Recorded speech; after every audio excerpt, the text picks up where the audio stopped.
Hi, my name is Sarah Hemminger and I am the co-founder and CEO of Thread.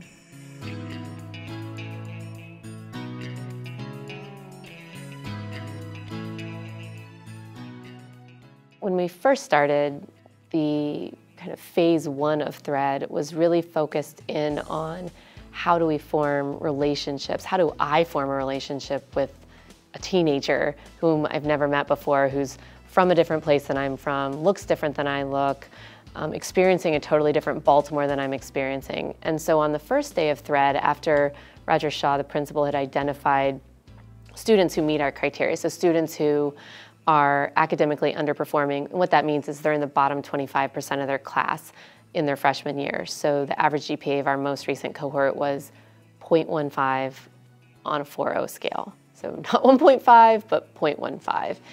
And so then once we had identified who those students were, the question is, well, what do we do? So I just started by, on that first day, putting up on the board 3 kind of buckets that they then filled in: academics, community service, and team building. And so it was the students who filled in that first iteration of the model what it is we would do together.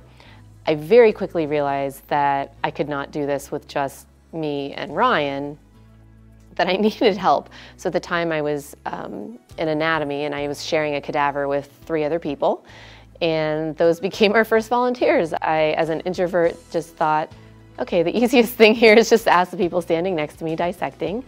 And they joined and started helping with things like after-school tutoring sessions.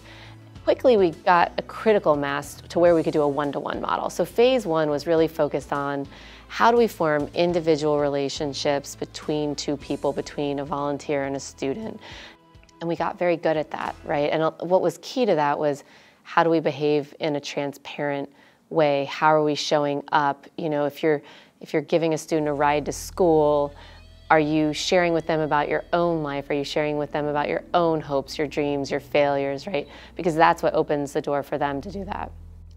Phase 2 of the model took an entirely unexpected turn, which was we over-recruited volunteers one year. So at the time we had 31 students and over 100 volunteers showed up.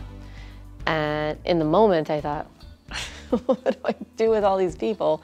And literally just decided to assign multiple people to each student. And that's how the Thread family was born. So what our students experience now is that there's a family of volunteers, so up to 5 volunteers for each student who do these things: pack their lunches, give them a ride to school, provide tutoring, help them find a summer job.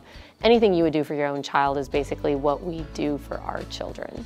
Phase 3 came about because as we were growing, we kind of fine-tuned the family model.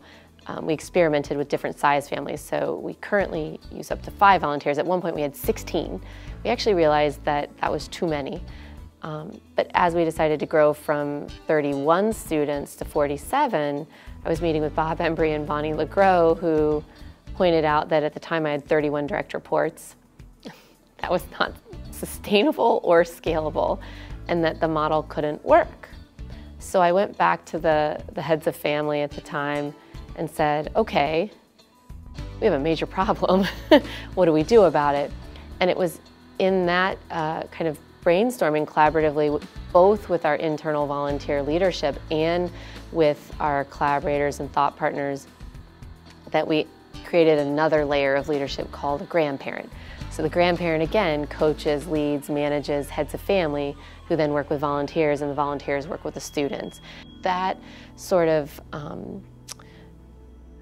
evolution in our model has meant that we're not only providing programs and services to students, but we're actually connecting the community in a deep and meaningful way.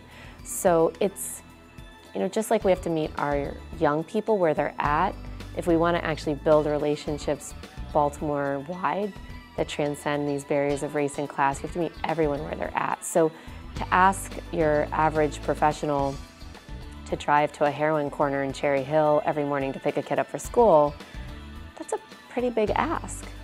But to ask them to help prevent an eviction by representing a student and their family, that's closer to meeting them where they're at. And what we've found is that as people get to know one another through having that shared goal, and working through something together. They get to know one another, and then all of a sudden you see someone driving to that drug corner in Cherry Hill to pick a kid up for school because it's not that kid or their kid or those kids.